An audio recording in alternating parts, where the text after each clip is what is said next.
I recently rewatched the first episode of One Piece, and man, I was so mad. Is the episode good? Well, the obvious answer would be, yeah, of course. After all, One Piece became the biggest manga in history, so the beginning must be incredible, right? Well, it's not what it could have been. The first episode of One Piece doesn't adapt the first chapter of the manga, it adapts the second. Oda spent freaking 2 years developing a perfect introductory chapter just for Toei to completely throw it aside.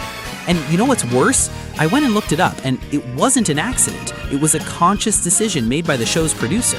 Come with me because you're gonna understand this a lot better. Before we talk about what Toei did, you need to understand what they had in their hands. Chapter 1 of One Piece starts like this.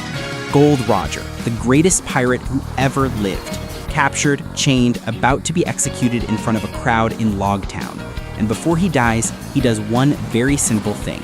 He announces that his treasure exists and that it's out there for anyone who wants to find it. The crowd goes insane. The world enters the great age of pirates. Then we cut to Fuchsia Village and a kid named Luffy. And in his very first scene in the manga, he grabs a knife and stabs himself under his left eye to prove to Shanks that he's brave enough to be a pirate. That's the character.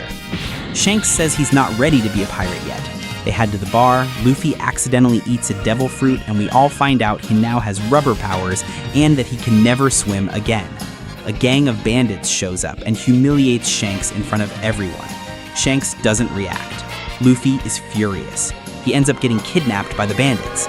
Shanks shows up, takes out the bandits, but Luffy has been thrown into the sea and is drowning. Shanks tries to save him, and then a Sea King rises from the water and bites off Shanks' arm because Shanks threw himself in front of the creature to protect Luffy. Luffy cries, feeling responsible, but Shanks tells him it's fine and places his straw hat on Luffy's head. And in that iconic moment, a promise is made. Return it to me when you've become a great pirate.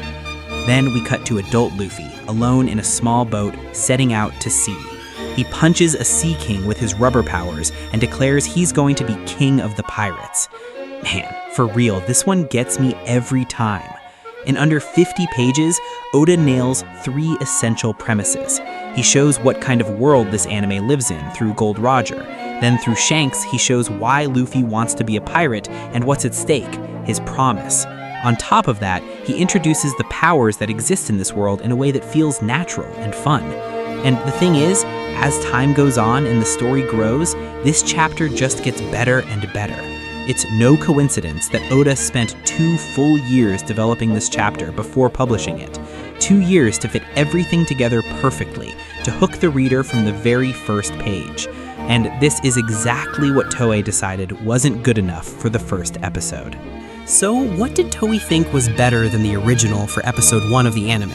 Well, it all starts with a narration about Gold Roger, and I won't lie, even as a still image, the music and the narration give you chills. It's iconic, can't deny that. But then, we get a cut. A barrel drifting at sea, a cruise ship sails by and picks it up. We see Nami and the crowd on board. The ship gets attacked by the pirates of Captain Alvida. Kobe, a kid working as Alvida's slave, finds Luffy in the kitchen, where we get the classic scene of him bursting out of the barrel and punching the goons. They talk, Alvida shows up, Luffy uses his rubber powers, Alvida gets beaten, Luffy and Kobe escape on Alvida's boat, Kobe mentions Zoro, and Luffy gets interested. Meanwhile, Luffy spots Nami fleeing the ship. End of episode. Shanks? Doesn't appear. The straw hat? Just an accessory. The promise? What promise? Everything that was in Chapter 1 simply isn't here, except for our king of the pirates himself. Is it bad? I don't think so. Is it better? Absolutely not.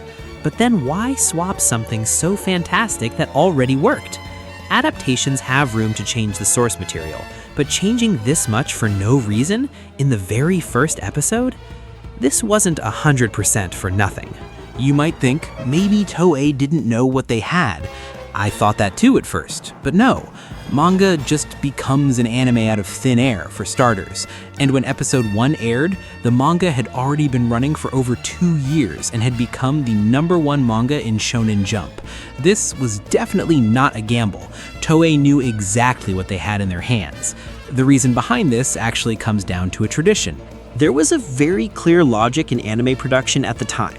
Episode 1 needed a villain. And this was confirmed by the show's producer, whose name I won't even try to pronounce, Shinji Shimizu. Even with this good of a chapter, they decided to push the whole story to a flashback in episode 4, because this chapter had no clear villain. And that's why we have the most unimaginable swap in the history of anime. Out with Shanks, in with Elvita. Oh my god, I never thought I'd say that out loud. But from a 90s TV production standpoint, it made sense. And then there's the fact that Oda gave Toei full creative freedom, and that they also knew the anime's success was practically guaranteed by how well the manga was already doing. There was no way it could fail. And honestly, it worked. And this video came to show you that manga and anime can be very different things after all. That's just how adaptations work. They can do brilliant things with the source material, and they can do absolutely questionable things. Toei, as you now know, has a special talent for both. But in the end, that's exactly why it's so great to have more than one medium. If you love this story, you're always going to want more of it. The anime gives you one thing, the manga gives you another, and both complement each other. So if you've never read the One Piece manga, read it. It doesn't matter if you've already watched 1,000 episodes. You're going to be surprised, and you'll remember things in a whole new way. And if you haven't watched the anime yet, start with the manga. You won't regret it. And when I say it worked, I mean it. One Piece has over 1,000 episodes, and there's so much more to talk about when it comes to Toei's adaptation choices. A lot of them make no sense and are honestly kind of hilarious. So if you want more content like this, comment Oda Genio and leave a like. I'll see you next time. Peace!